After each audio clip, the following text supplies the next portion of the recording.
Bonjour Anne Chapelle. Bonjour Sophie. Vous êtes la supérieure générale de la congrégation des Sœurs du Sacré-Cœur. Il y a un an, Jean-Marc Sauvé remettait le rapport de la SIAZ. Qu'est-ce que la réception du rapport Sauvé a provoqué dans votre institut? Je pourrais dire que ça a provoqué comme une onde de choc, une déflagration devant cette prise de conscience d'une réalité, soit qu'on ne savait pas voir ou qu'on ne voulait pas voir.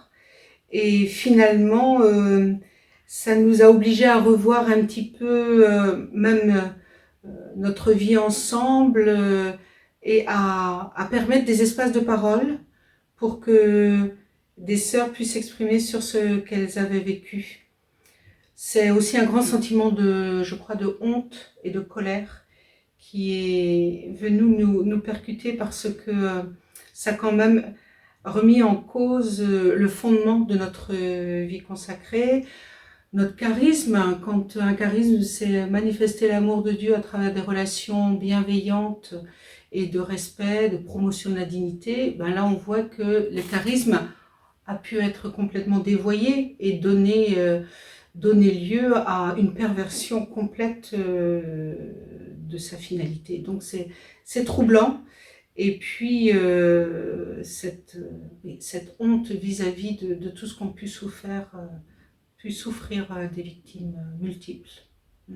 Quand vous dites ça remet en cause, ça remet en perspective la vie religieuse, ça veut dire que ça remet aussi en cause les trois vœux? Ah, certainement, cela nous oblige à revisiter notre façon de vivre les vœux. Le vœu de chasteté qui, lorsque il est mal compris et quand il est vécu comme une sorte de négation du corps, de l'affectivité, peut très facilement donner lieu à des dérives et donc même des dérives de l'ordre d'abus sexuels, on l'a vu. Le vœu d'obéissance, quand il peut être compris dans un élan de grande générosité, surtout dans les débuts, une sorte de tout donner, d'abdication, jusqu'à l'abdication de la conscience, ça peut vraiment déboucher sur des abus de pouvoir. Et cela dépend aussi, ce vœu d'obéissance, comment il est compris par celle qui demande l'obéissance. Donc, grosse pente glissante du côté du vœu de l'obéissance. Et le vœu de pauvreté, eh bien, nous pouvons voir jusqu'à des conditions matérielles qui n'assurent plus le nécessaire pour des personnes, jusqu'à une incurie ou des traitements qui ne sont pas donnés parce qu'il y a une sorte d'ascèse mal comprise et qui arrive à des extrêmes. Donc les trois vœux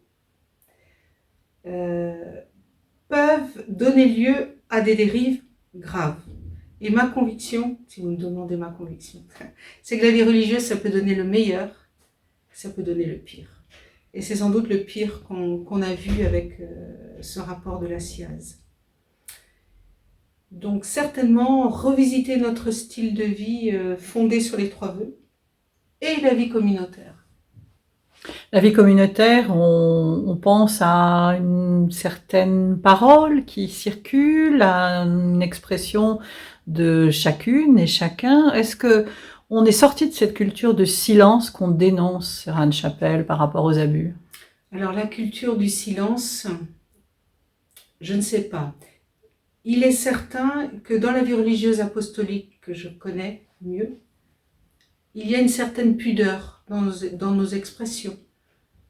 Donc on ne parlera pas spontanément d'événements personnels, traumatisants, pour en arriver à des expressions comme ça qui vont assez loin.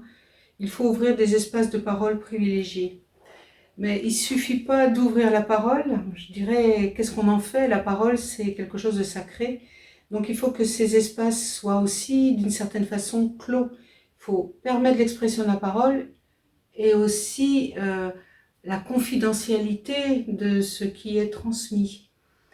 Donc libérer la parole, ce n'est pas aussi évident. Et je me dis parfois que peut-être en vie apostolique, on est encore, entre guillemets, plus chanceuse qu'en vie monastique. Parce que dans la vie monastique où le silence est la règle normale, prendre la parole est peut-être encore plus compliqué. En vie apostolique, nous sommes pourtant habitués à une sorte d'apprivoisement de la parole commune, mais il y a beaucoup de progrès à faire encore. Vous parliez de ces espaces de parole. Est-ce que vous avez mis en place ces espaces dans votre congrégation? Alors, on a essayé de favoriser donc l'expression de la parole, en particulier parmi nos plus jeunes sœurs qui se trouvent surtout dans les pays de l'hémisphère sud. Et là, je dirais, la parole, elle s'est libérée elle-même. Enfin, il n'y a pas eu besoin de travailler au forceps. Il y a vraiment, elle n'attendait qu'à se dire. Et donc, il y a des prises de conscience dans la vie religieuse, en particulier dans nos pays plutôt émergents, qui est en train d'acquérir une belle maturité et qui devrait pouvoir s'exprimer. Mais le chemin est encore long. Par ailleurs, au niveau international, nous travaillons comme beaucoup d'instituts à mettre en place des protocoles pour faire en sorte que les abus ne se produisent pas. Mais en plus des protocoles qui sont comme des sortes de codes de bonne pratique générale, nous voudrions faire une sorte de charte de bonne conduite personnelle que chaque sœur serait amenée à signer et qui lui rappelle les éléments basiques d'une relation avec les personnes qu'elle rencontre dans son ministère, sa mission, en particulier les personnes les plus vulnérables, le respect, la confidentialité face à ce qui est transmis d'un peu plus personnel, etc. Mais nous voudrions étendre cela à la vie communautaire, c'est-à-dire s'engager même dans les relations de compagnonnage en communauté au quotidien, à avoir des attitudes qui ne vont pas du côté de brimade, d'humiliation, d'exclusion, qui sont finalement les abus du quotidien. Donc je dirais que au niveau de la vie religieuse, on est déjà en train de regarder vers ces abus du quotidien qui font peut-être, qui permettent que des abus plus massifs arrivent. Donc, voilà. Un petit peu la prise de conscience que nous faisons. Votre souhait aujourd'hui, Anne Chapelle? Mon souhait, il va dans 3 directions. Il va du côté des victimes, que les victimes osent de plus en plus parler, se sentent écoutées et reconnues. L'autre aspect, c'est du côté de revisiter les vœux. Parce que les vœux, ils structurent notre vie religieuse. Donc, si on veut regarder les fondements de notre vie, il faut regarder les vœux. Et en particulier le vœu d'obéissance. J'entends dans tel ou tel endroit dire, mais peut-on encore demander l'obéissance aujourd'hui? Alors quand c'est une obéissance joyeuse, heureuse, vous savez, on parle de sobriété heureuse, je peux dire qu'il y a une obéissance heureuse. Bon. Mais quand l'obéissance, elle touche des limites et qui vont jusqu'à une certaine contrainte des consciences, là, les voyants s'allument. Enfin, et parfois, on peut glisser vers cela. Donc, revisiter les vœux, et particulièrement le vœu d'obéissance, ce serait mon deuxième souhait. Et le troisième, ça serait aussi repenser à la vie communautaire et comment prévenir et ne pas tomber dans ces abus du jour après jour qui peuvent arriver. Merci Anne Chapelle. Merci Sophie.